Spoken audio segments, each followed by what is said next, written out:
Bom dia, meus amigos, sejam bem-vindos a mais um dia. Temos falado algumas vezes, mas não temos falado do nosso livro, que temos que continuar a falar, O Caminho para a Esperança. Ainda vamos no capítulo 7º, vamos para o 8º, ainda falta alguns para falarmos deste livro, para acabarmos este livro. Vamos então continuar a falar sobre este livro e estávamos a falar de quê?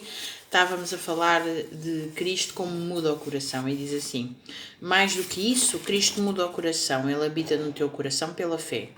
Tu deves manter esta união com Cristo pela fé e a entrega contínua da tua vontade a Ele. E enquanto fizeres isto, Ele operará em ti o querer e o efetuar segundo o seu bom agrado. Deste modo, tu podes dizer: a vida que agora vivo na carne, vivo-a na fé no Filho de Deus, o qual me amou e se entregou a si mesmo por mim. Gálatas, capítulo 2, versículo 20. Assim disse Jesus aos seus discípulos: não sois vós quem falará, mas o Espírito do vosso Pai é que fala em vós. Mateus, capítulo 10, versículo 20. Então, com Cristo a trabalhar em vós, manifestarão o mesmo Espírito e farão as mesmas boas obras, obras de justiça e obediência.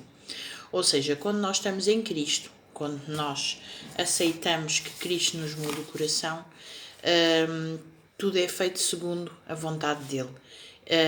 E muitas das coisas que entram em nosso caráter é a justiça e a obediência.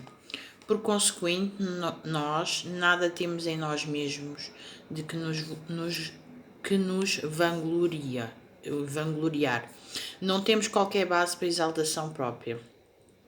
A nossa única base de esperança está na justiça de Cristo, que nos é imputada e na obra realizada pelo seu Espírito, e em e através de nós.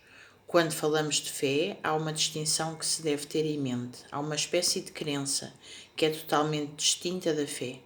A existência e o poder de Deus, a verdade da sua palavra, são factos que nem mesmo Satanás e as suas hostes podem de coração negar. A Bíblia diz que os demónios também creem e estremecem. Tiago, capítulo 2, versículo 19.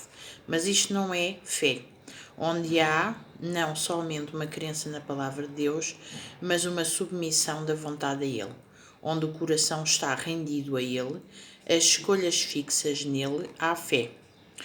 Fé que opera por amor e purifica a alma. Mediante esta fé, o coração é renovado à imagem de Deus.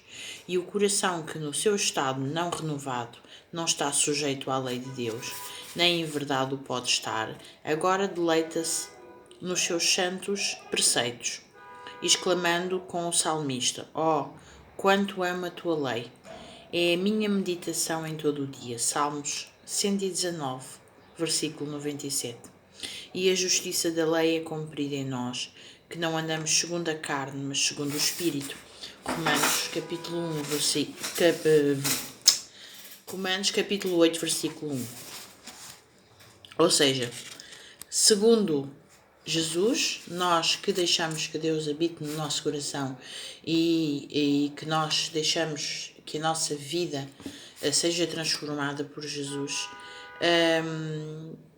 deixamos que Deus nos renove o coração e deixamos que Deus também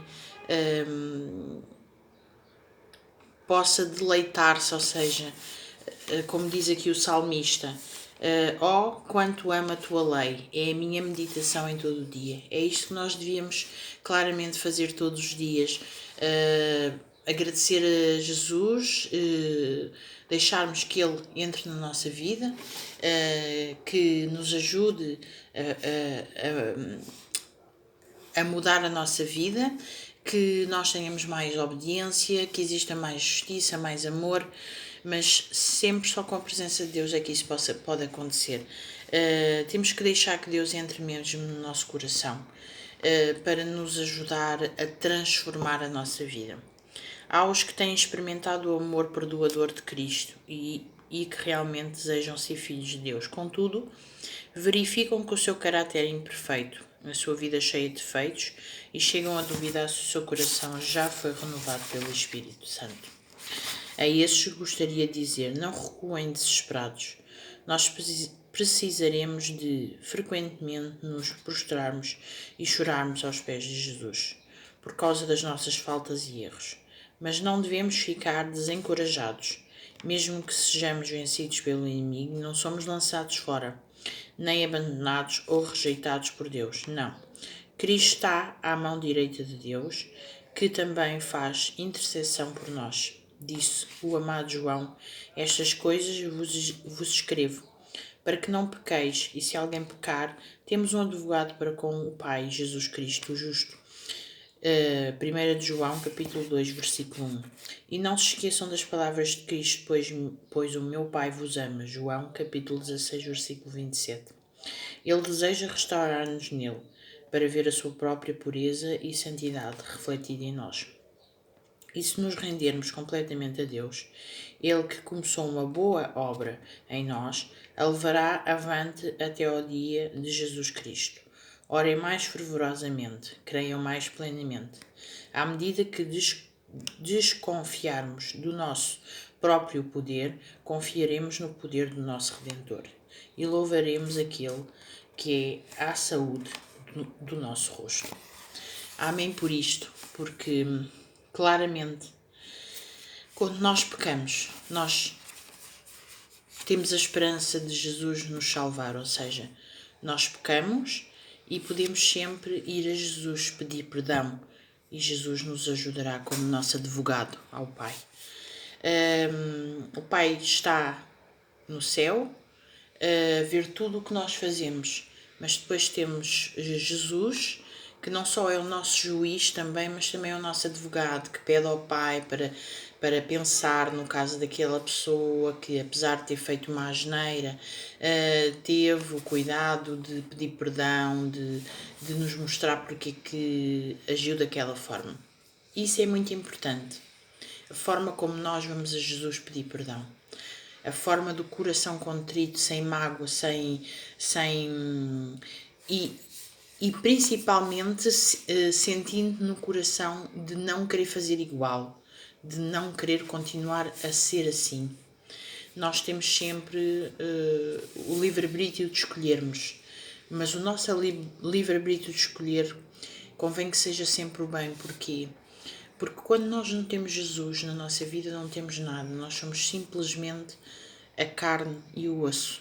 Somos pessoas invulgares. E com Jesus nós temos tudo. Temos a bênção dele de nos dar todos os dias. Temos a salvação. Temos a alegria de saber que um dia vamos estar no céu com ele. Isso é maravilhoso, independente mesmo dos teus problemas, sejam de saúde, de trabalho, sejam amorosos, seja tudo, tu sabes que um dia podes estar no céu com Jesus.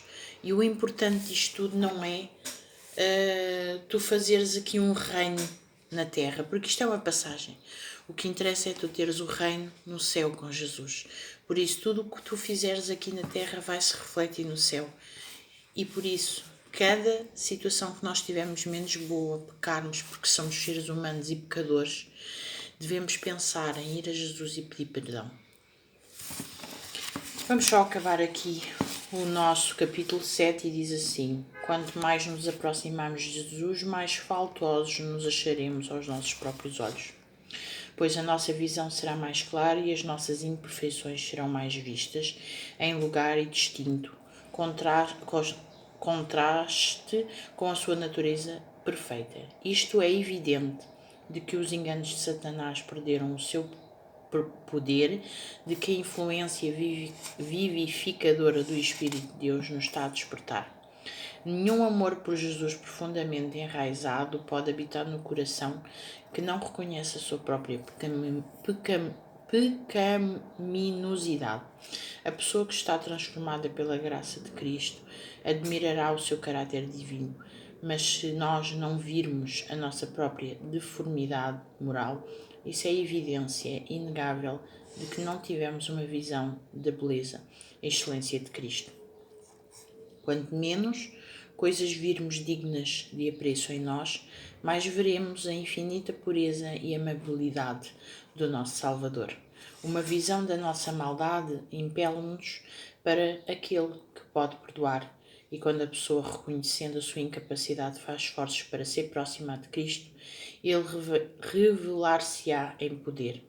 Quanto mais o nosso senso de necessidade nos impedir para Ele e para a Palavra de Deus, mais intensas visões nós teremos do seu caráter e mais plenamente refletiremos a sua imagem.